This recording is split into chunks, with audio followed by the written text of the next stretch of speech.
All right, so we got a theme class today. So mainly today, y'all, a lot of definitions about statistics. So this will be chapter 5, and I'll be going over 5A. And 5A deals with fundamentals of statistics.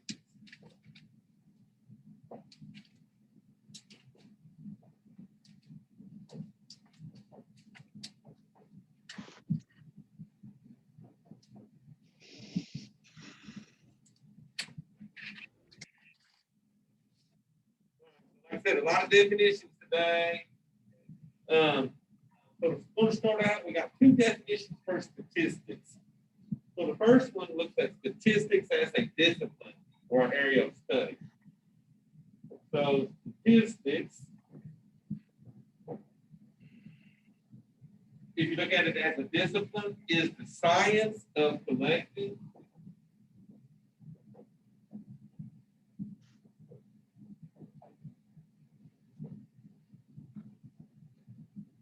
organizing,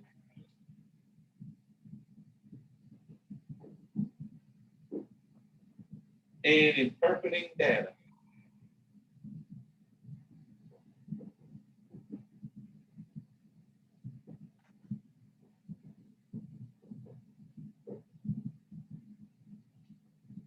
Okay, so overall statistics looks at collecting the data, like taking a lot of samples, organizing that data, and then interpreting what it's telling us. So we got another definition for statistics. And in this method, we're looking at statistics as data. So statistics are the data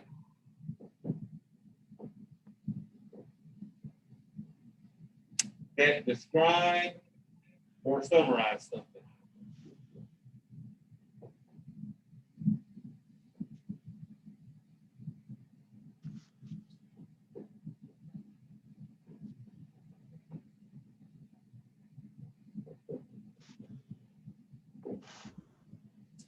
Okay.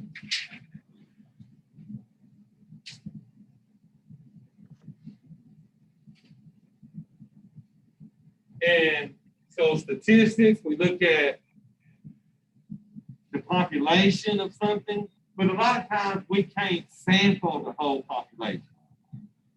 So what we do instead of sampling the whole population is we try to take what we call a representative sample of that population, survey them, and then we interpret the data for the overall population. But it's impossible sometimes to collect the whole population of the data you're looking for. So more definitions. So population.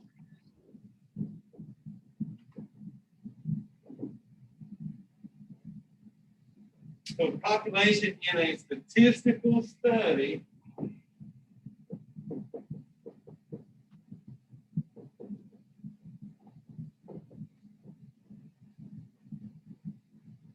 is the complete set of people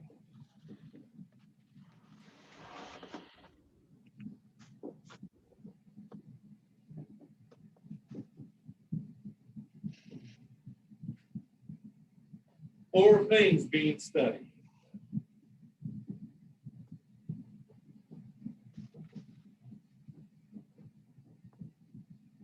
You know, that's just like, you'll see a lot of polls around election time. And these are just little polls that are samples of the population, because sometimes it's hard to survey 330 million people all at once. So what they do is they do little polls to sort of see what trend we're going to vote in or what candidates we might favor and stuff like that, okay? But it's impossible a lot of times to survey the whole population. That's why we use what we call a sample. A sample is a subset of the population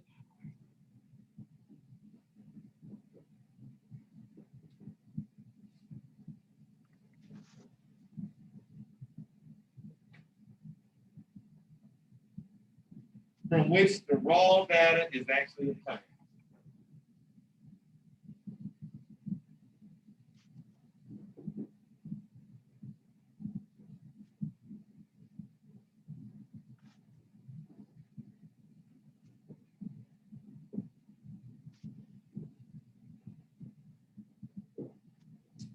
Right, just like on campus, if I wanted to survey all the girls on campus, that'd be a little bit hard to do, but I could take a sample of those girls. We might have, say, 4,000 girl students. I might sample 50 of them to see what their views are. Okay? So a sample represents your population. All right, then we got what we call population parameters.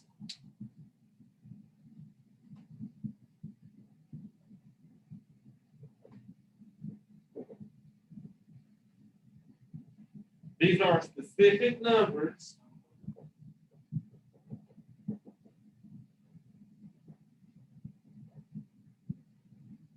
describing the characteristics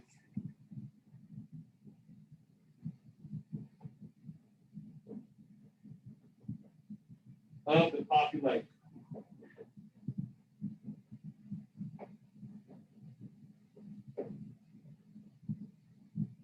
And then we got what we call sample statistics.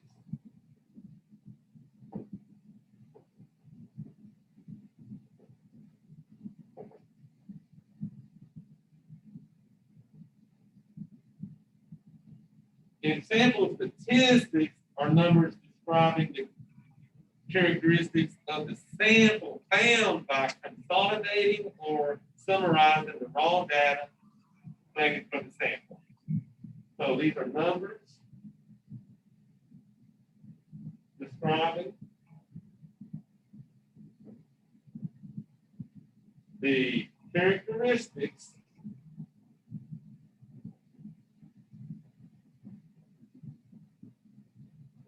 of the sample found by consolidating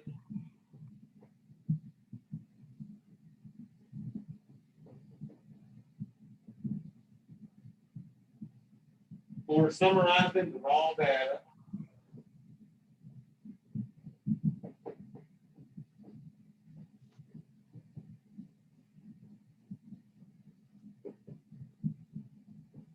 collected from the sample.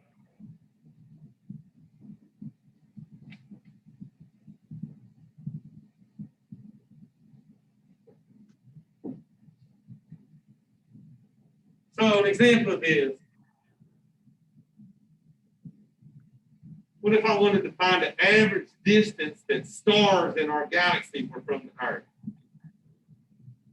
It's going to be hard for me to find the distance of a billion stars, right?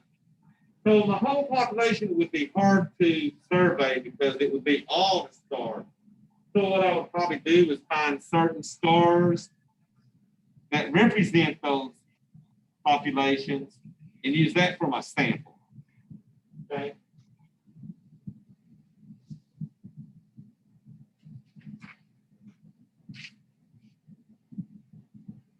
All right, y'all. So next I'll look at the basic steps in a statistical study.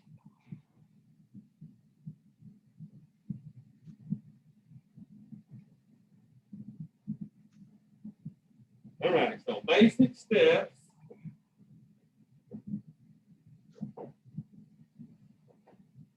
in a statistical study.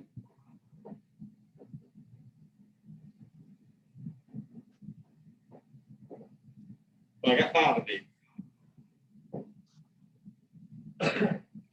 First thing you want to do, state the goal of your study.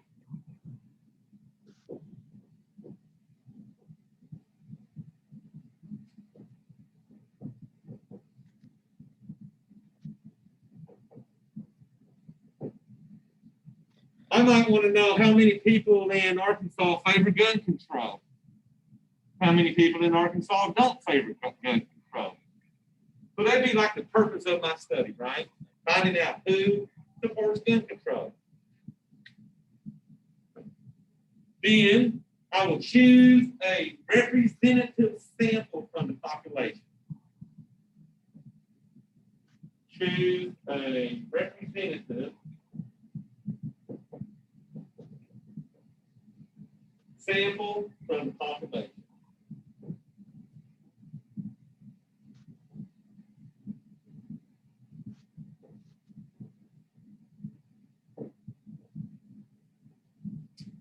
Do I want to survey all people? Do I just want to survey the men? Do I want to survey the women? Are there age requirements I'm looking at? Okay, so you want your sample to represent the goal of your research, okay?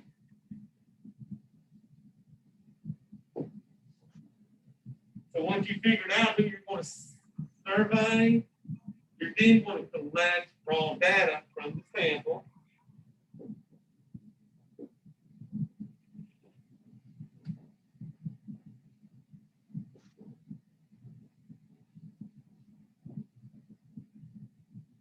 And summarize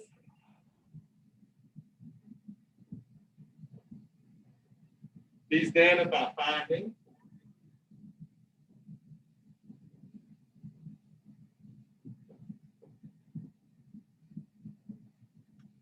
sample statistics of interest.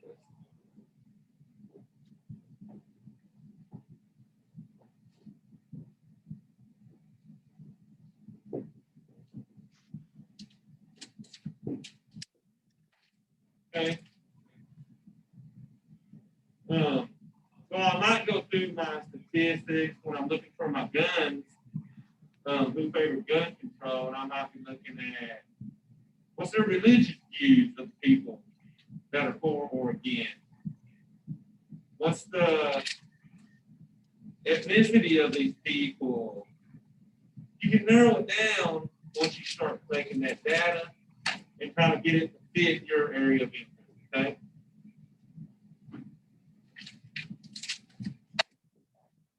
So we're playing with the samples. At that point, we want to use these sample statistics to infer the population parameters. That means use your sample and relate it to that overall population, okay? Because most of the time, your sample will be very good representation of that population. You see that when they do elections, right? They're pretty good when they say, hey, there's a 55% chance this candidate is going to win versus this one. And they don't survey the whole state, but they might survey a few people on those exit polls and stuff. But usually they can get a good representation of the overall, okay? So that's where we use the sample statistics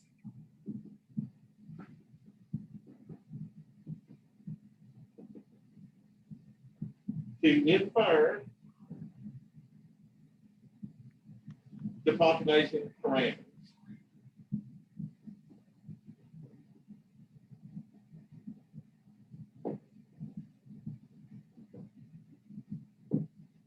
So when I did my little survey on gun control, I sent out a sample, looked at my data. My data said 60% of Arkansans favor gun control. I can then infer that to the overall state of Arkansas and conclude that at least 60% of Arkansans are against gun control or favor gun control. Okay? And then that's when you start doing what we call raw conclusion.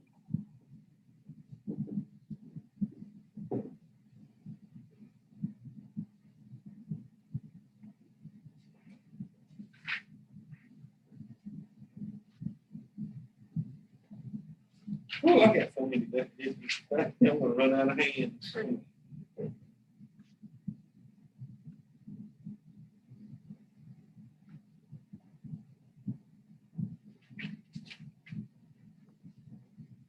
All right, here we go. Common sampling methods. So this is, you'll actually have homework questions on these right here. Okay? So this is common sampling methods.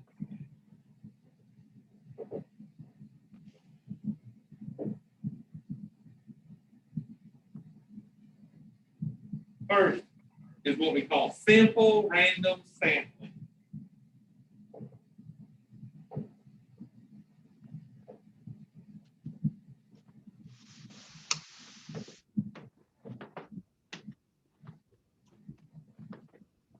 Every sample of the same size has an equal chance of being selected. So every sample of the same size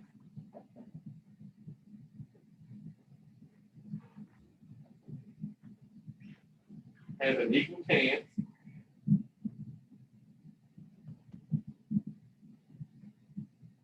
of being selected.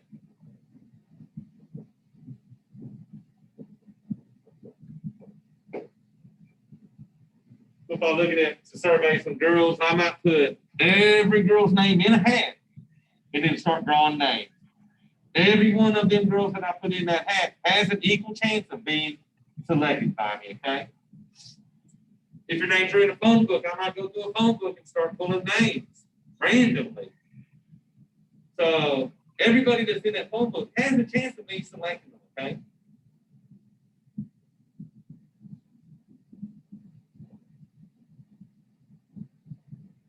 Systematic sampling.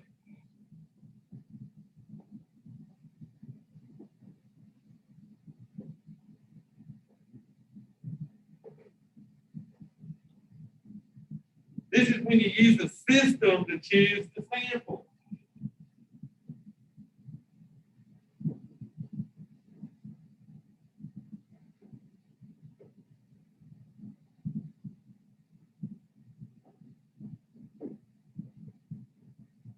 Such as selecting every 10th or every 50th member of the population.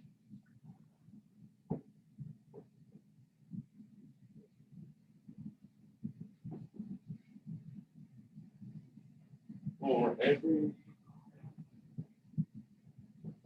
50th member of the population.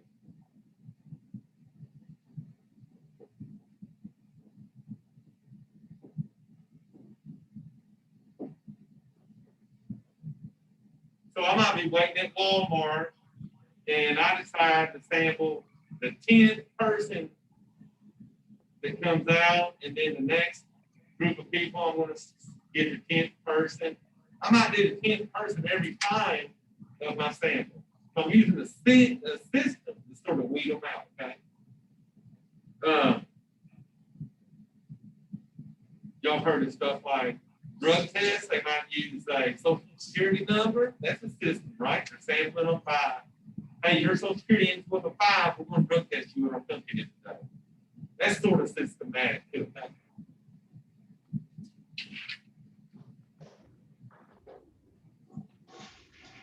Convenient sampling.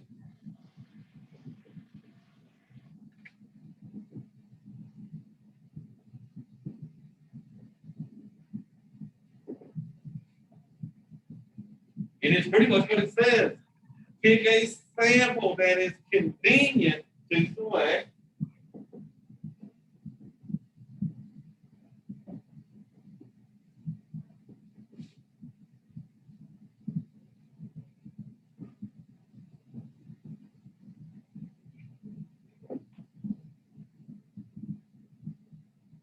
And that could be something like such as people who happen to be in the same classroom.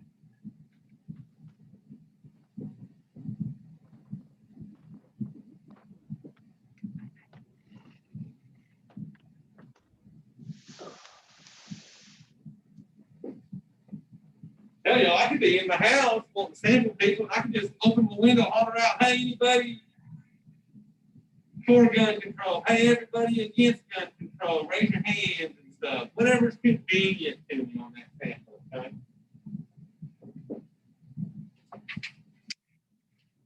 All right, then the last one we got on this is what we call stratified sampling.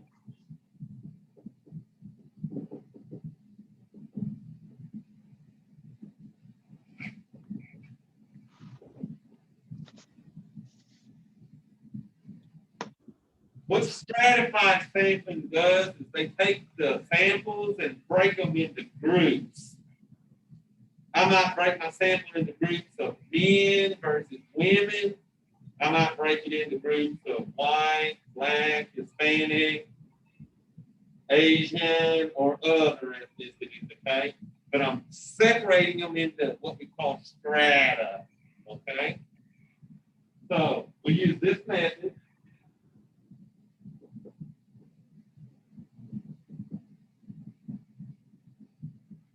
When we are concerned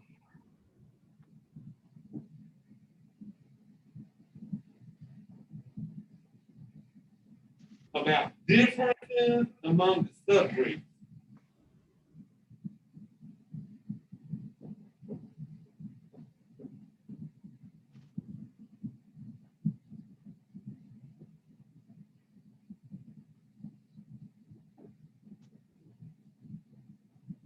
And remember, the subgroups can also be called strata.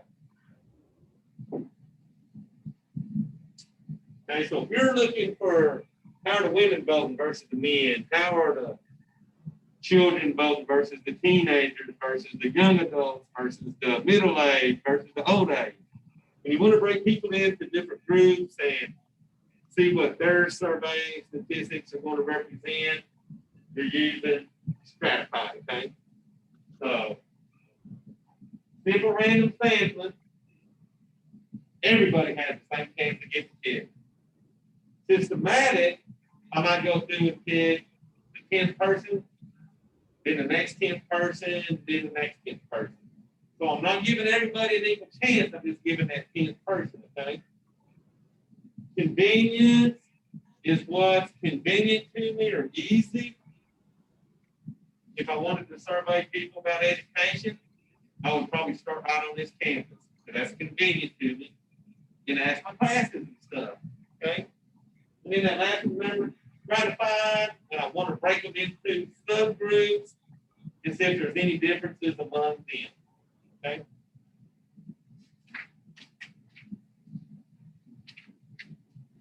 All right, so not halfway through. Y'all heard of bias? Mm-hmm. And that's one thing you got to worry about on statistics is bias, especially when you're testing medicines. When you're testing a new medicine, if the person that's testing and looking for the statistics is a member of that company, they might be biased and they might manipulate the data in their favor. Okay. So when we do a survey or anything statistical, we want to eliminate bias. We want it to be well represented, and we don't want to have someone else's influence on this, okay? So bias.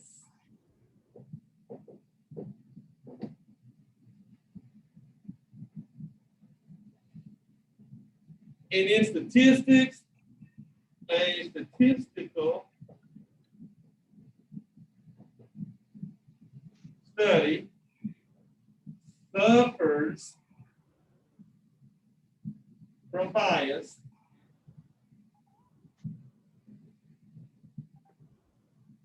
in its design or conduct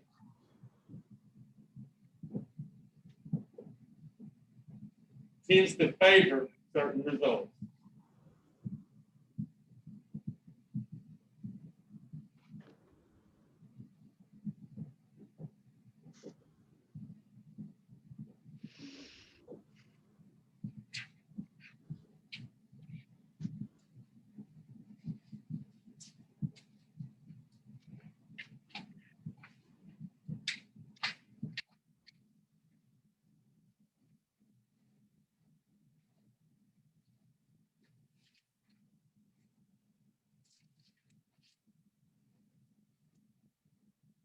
All right, so these were the sampling methods.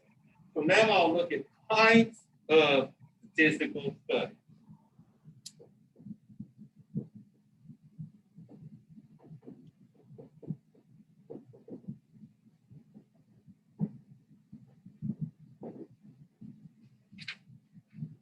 And there's two types that we're looking at. observational.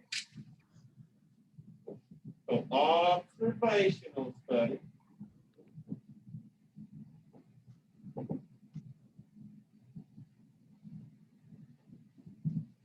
And it's just what it says. Researchers observe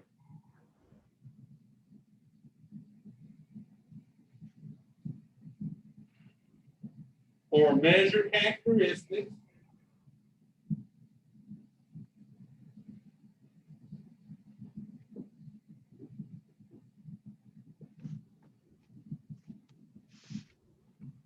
of the sample members.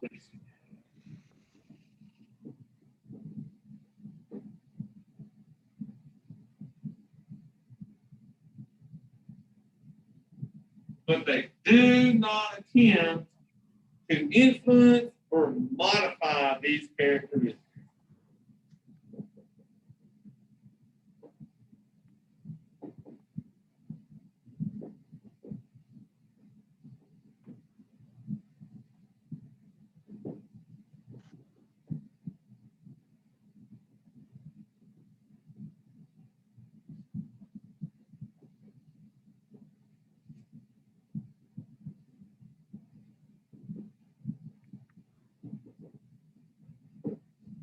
Basically, they're just watching.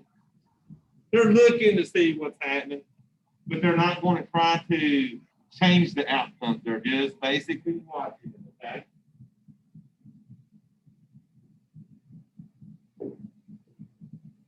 Second type of study would be an experiment.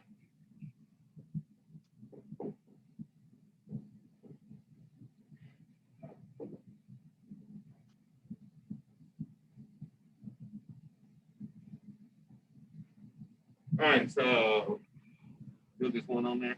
All right, so an experiment is when researchers apply a treatment to some or all of the sample members and then observe the effects of the treatment. So researchers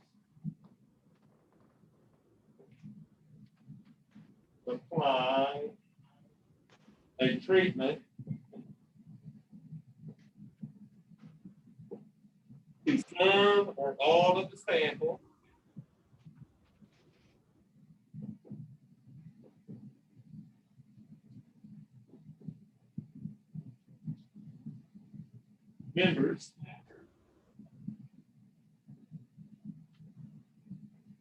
and then observe the effects of the treatment.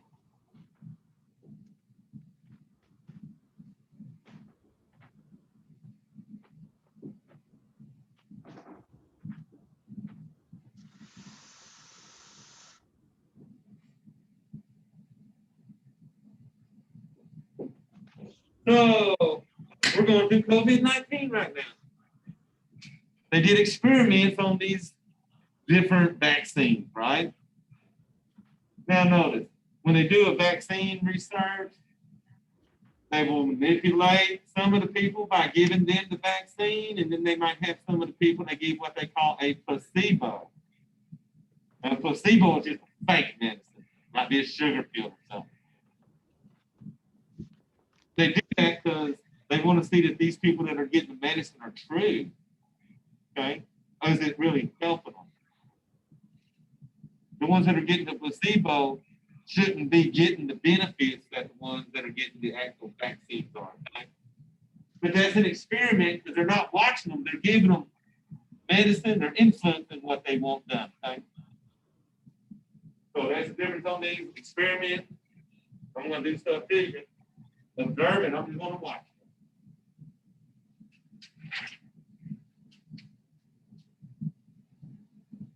So y'all heard of treatment groups and control groups? So if you're in an experiment, you got what we call a treatment group. They're the ones that are getting the medicine. The control group is the ones not getting the medicine. We're not going to expect the ones not getting the medicine to get better than the ones that are actually getting the medicine, okay? So you always got to have a control group to compare your research with, okay? And guess what? Treatment groups, control groups, they also must be randomly selected. Now, we got what we call blinds. Y'all heard of a blind test? That's when the people that are getting the treatment don't know who's getting the treatment, who's getting the placebo. The placebo is the fake medicine. In a blind, they don't know who's getting what, but the researcher still does. He knows, hey, I gave this group vaccine, I gave this group placebo. A double blind means that the people receiving the treatment don't know who's getting what. The researcher don't know who's getting what, okay? Because they don't want a researcher, if he knows who's getting what, well, when he starts doing his data, he might have a little bias toward the vaccine. So he might be saying, oh, okay, so you got a lot better, right? You took my vaccine. Oh, you got a lot better because I know you took the vaccine. But if he don't know who's taking the vaccine when he's going through his data, it's what we would call more legit, right? He's not influencing the outcome, so we know there's no bias. So when we start taking this vaccine in the population, we want it to work, okay?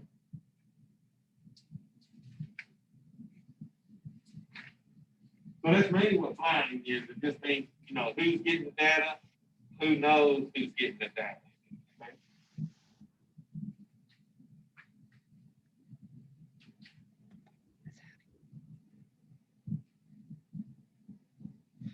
All right. Not many more definitions, and then I can show you how to work the problem too.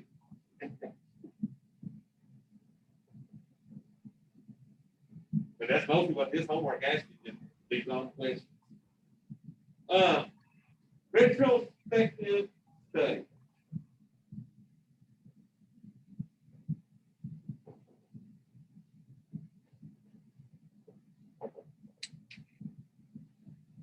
And when I see retrospect or retrospective, I'm thinking something from the past. Okay? So what a retrospective study is, it's an observational study that uses data from the past.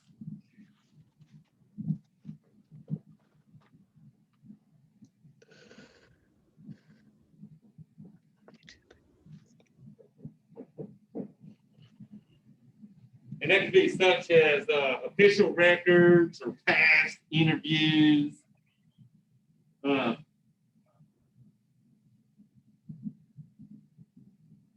I might be wanting to look at sports injuries over the course of a school or something, different athletes in different sports and different sports injuries. Well, the best thing to do would be to go look at the past on all these entries and when did they occur, why did they occur, and stuff like that. Okay? What are those called? Journals and stuff like that that people make. Okay? Just remember, retrospective pretty much means in the past.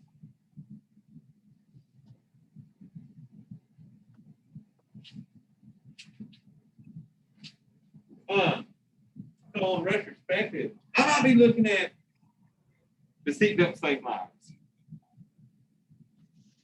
Well, I can go back to years and years and years of data where we wore seatbelts, right?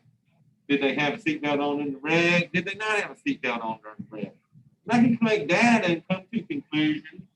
Hey, overall, seatbelts save lives, or hey, you're wasting your time, they don't save lives. Okay? All right, so margin of error.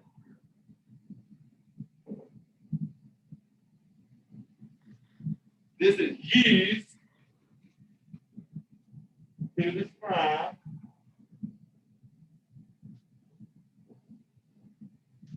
a confidence interval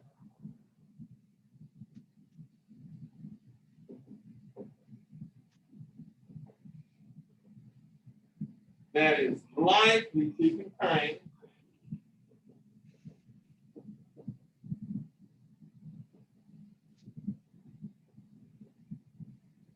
the true population parameter.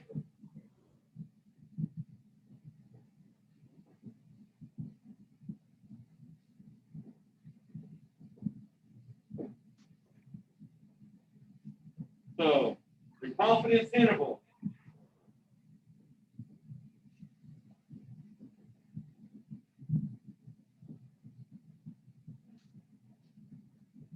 you have a left endpoint, which is the sample statistic minus the margin of error.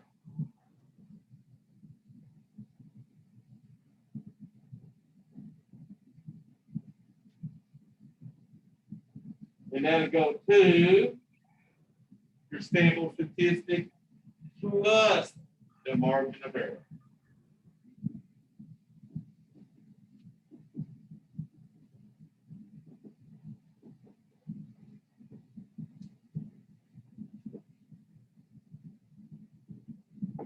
And I'll show y'all an example they had doing that. Okay?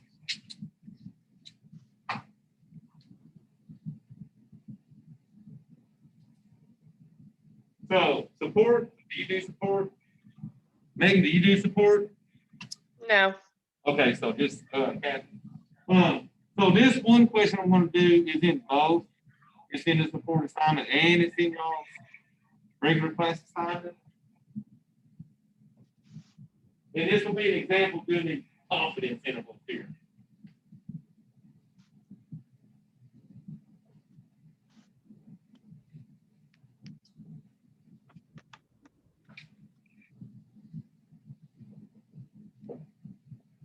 So you can do a little math. Okay. So I'm going to read y'all the gist of this problem. A poll is conducted the day before a state election for senator. There are only 2 candidates running for the office.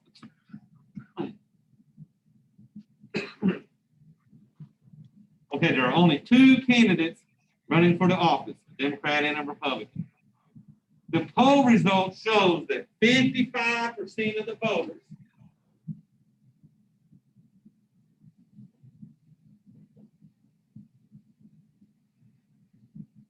favor the Republican.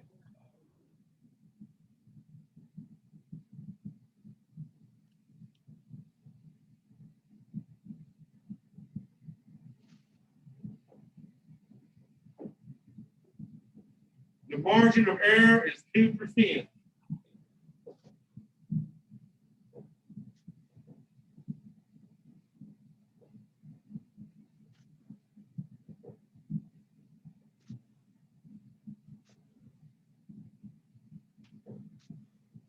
Should the Republican expect to win,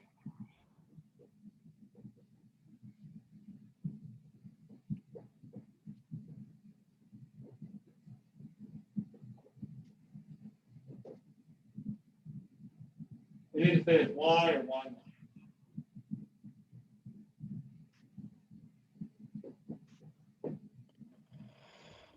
So y'all, what we got to do is construct our confidence interval.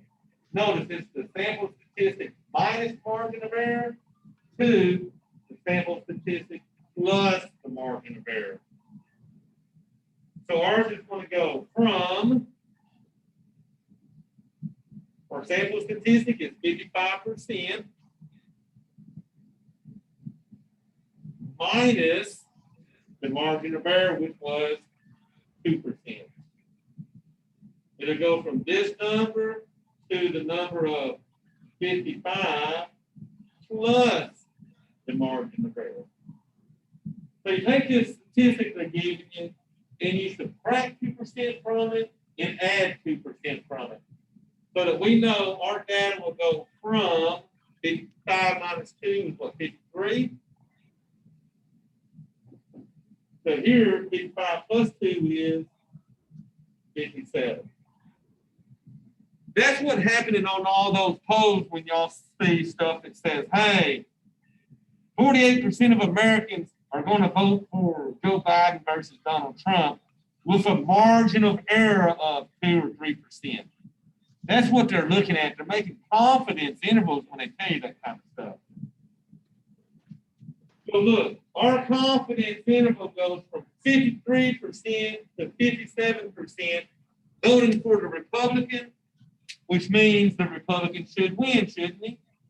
Because all they need to win is what, 50% or better? And he, in the minimum, we're showing is 53%, which is way, well, a little bit higher than 50, right? So I would be confident in saying that, hey, that Republican is definitely going to win. Because our confidence interval goes from 53 to 57, which is higher than what's needed to win. And basically what you can say is, hey, both endpoints on this interval are higher than 50, so we know it's going to win, okay? So don't think that, though. Which one are you looking at? Are you on 5A?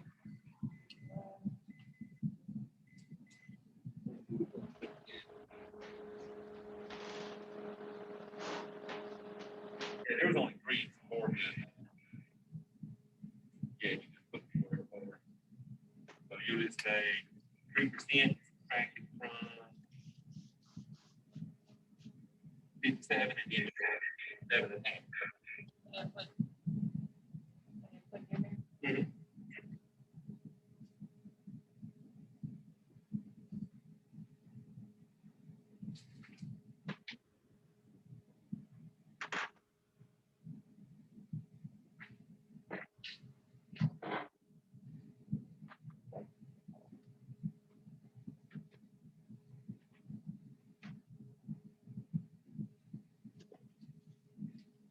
What about this?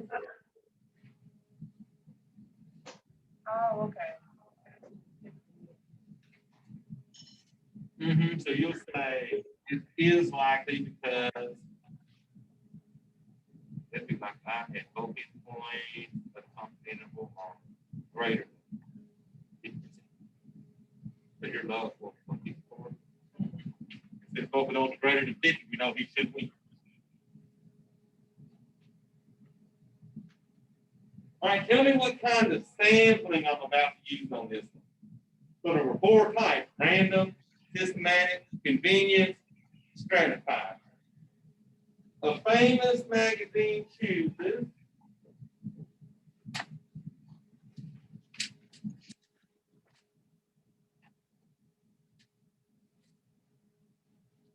its most talented athletes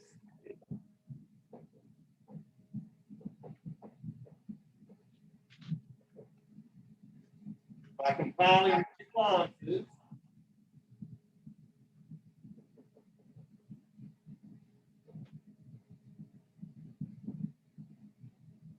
from readers who mailed in a survey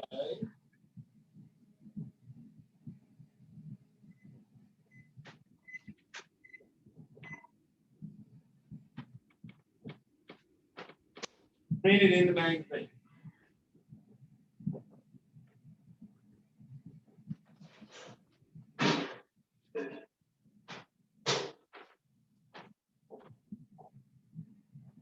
So would y'all say that was convenience sampling, simple random sampling, systematic sampling, stratified sampling?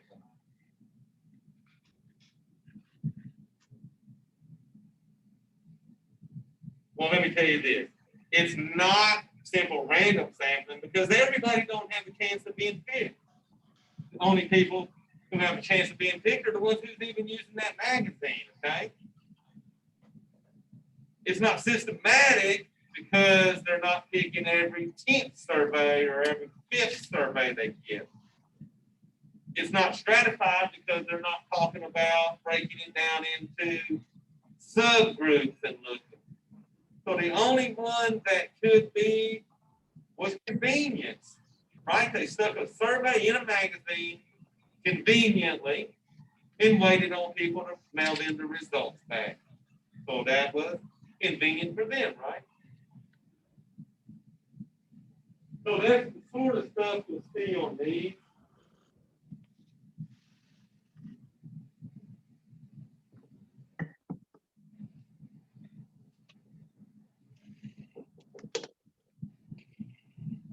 So here's your definitions on that. You'll have to,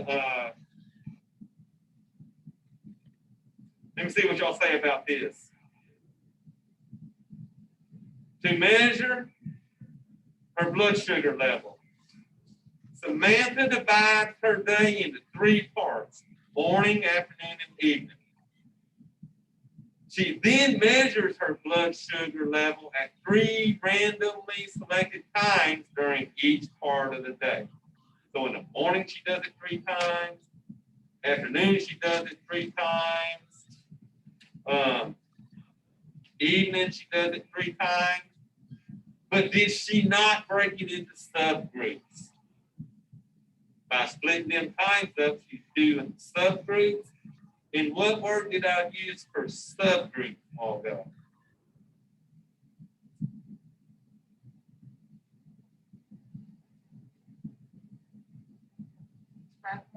Stratified, there you go. So when you break your day up and then measure yourself during each of them intervals, you're using stratified because you're breaking them apart. Okay?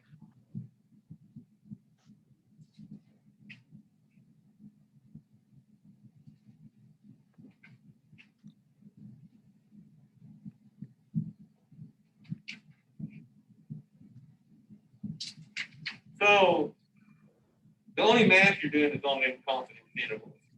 The rest of this is just going to be going through definitions and sort of figuring out what they're doing. Okay. Okay, so for this one, look at this one. Which one? Okay, so you start with 54%. It went to 44%, right? I'm going to 44 minus 5. Okay, so let's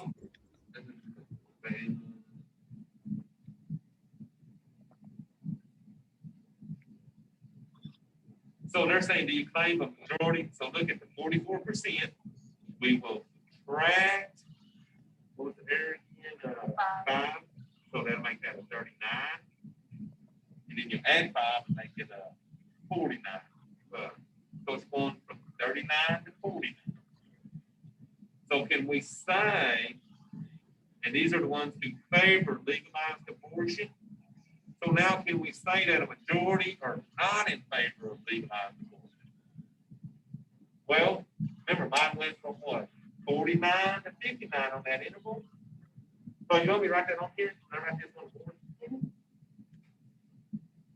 Now, if I want to write a question, it's sort of tricky on this. So let me write this one up here. Yeah, that one.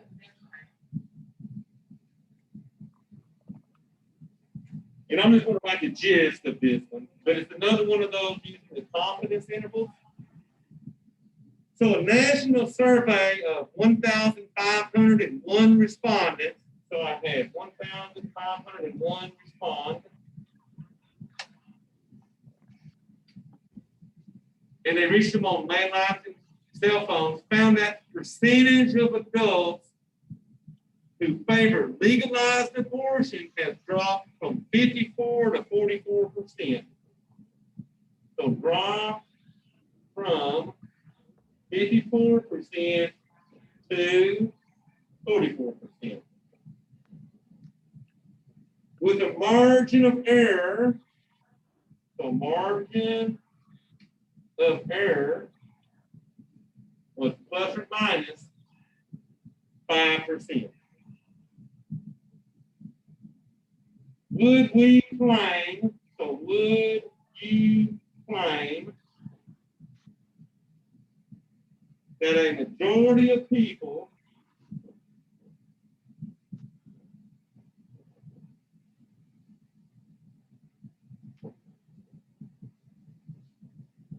are not in favor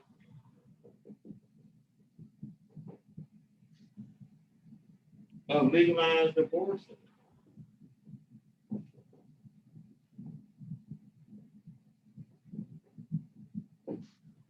Now remember, this is 55% to 44% to favor. And we're looking at, what do we say, those not in favor articles. Okay. So on this one, let's look at our confidence interval. And we're going from the 44%, because that's the new data they gave us. They said a year ago it was 54, this year it's 44%, okay? So we're going to go from 44% minus 5 to 44% plus 5. So that plus or minus 5 just means you're subtracting it from one end and adding it to the other. So that we go from 44 minus 5 is 39 to 44 plus 5 is 49. So we're going from 39 to 49% people who favor the abortion, right? But look at this. They want to know, would you claim that a majority of people are not in favor of legalized abortion? Well, y'all, I would have to say yes on that. Because the highest percentage they got from the ones that favored was 49. 49 is less than 50%, right? So if 49% do favor it, that means 51% don't favor it, right? And then way down here at 39%, that means that 60-something% would favor it. So yes, because I would probably say both endpoints are less than 50%. Is that on there? Mm-hmm. And it's because both endpoints, on 39 and 49, are less than 50%, which means that those in favor is less than 50%. Those not in favor would have to be greater than 50%. So did that fix that one? Yeah. That's sort of what you want to do to those cats again, Megan. You're going to find these confidence intervals and see what that relates to the information they're giving you, okay? So the homework is just the Friday. Megan, any questions online from you? No. So it's not too bad. Just remember, it's more definitions today. Now, when we come back next week and we start doing 5B and 5C, I'll have some little formulas for some statistics for us. So those will be good days to come. And damn, only 2 of y'all get participation points today, huh? So y'all got anything else?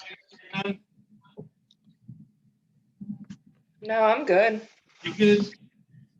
All right, so y'all, we'll shut it down and I'll see y'all Tuesday. Okay. And I'll send this video out later, y'all. All right. All right, y'all have a good day. You too.